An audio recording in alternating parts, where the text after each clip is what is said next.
कांदा उत्पादक शेतकऱ्यांसाठी आनंदाची बातमी आहे। बांगलादेशामध्ये कांदा खरेदीला सुरुवात झालेली आहे, त्यामुळे भारतातील कांदा आता बांगलादेशात जातोय। कांदा निर्यातीला परवानगी मिळालेली आहे, त्यामुळे कांदा उत्पादक शेतकरी हे आनंदित झालेत। येवला लासलगाव बाजार समितीमधील भावात त्यामुळे सुधारणा सुद्धा झाली आहे आणि कांद्याला सरासरी 900 ते 1000 रुपये प्रति क्विंटल भाव मिळतोय, त्यामुळे शेतकरी आनंदित झालेत। शेतकऱ्यांसोबत बातचीत केली आहे आमचे प्रतिनिधी नरेंद्र बटाव यांनी। पाहूया। बांगलादेशने भारताचा कांदा आयातीला परवानगी दिली असून यावेळी येवला लासलगाव कृषी उत्पन्न बाजार समितीमध्ये कांद्याच्या भावात काय फरक पडला आहे, काय सुधारणा झाली आहे जाणून घेण्यासाठी आपण कृषी उत्पन्न बाजार समिती येथे आलो आहोत। आपल्यासोबत काही शेतकरी देखील काय सांगाल की निर्यात चालू झाली आहे बांगलादेशला, कांद्याच्या भावात सुधारणा झाली का?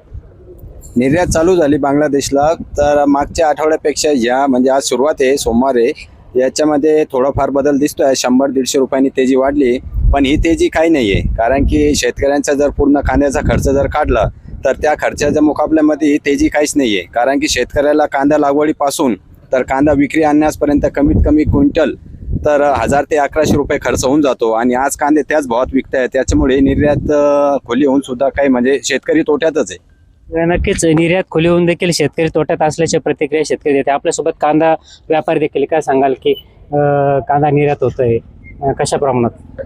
8 महिन्यापासून कांदा निर्यात बांगलादेशला जायला बंद होती, ती काल सरकारने म्हणजे बांगलादेश सरकारने ओपन केली आहे। तरी फक्त 50 गाड्या रोज जाणार आहे। ती मागणी खूपच एकदम अल्प मागणी आहे, त्यामुळे खूप मोठा काही फरक पडलेला नाही आहे। एवढंच आहे थोडासा 100-150 रुपयाचा दिलासा मिळाला आहे, पण तो फक्त एक जखमेवर मलम लावण्यासारखा आहे, बाकी त्याचा काही खूप उपयोग होणार नाही आहे। नक्कीच कांदा निर्यात सुरू झाली असली तरी देखील कांद्याच्या भावात अल्पशा अशी सुधारणा झाल्याचं यावेळी दिसून येत आहे। नरेंद्र बटाव, जय महाराष्ट्र न्यूज, येवला।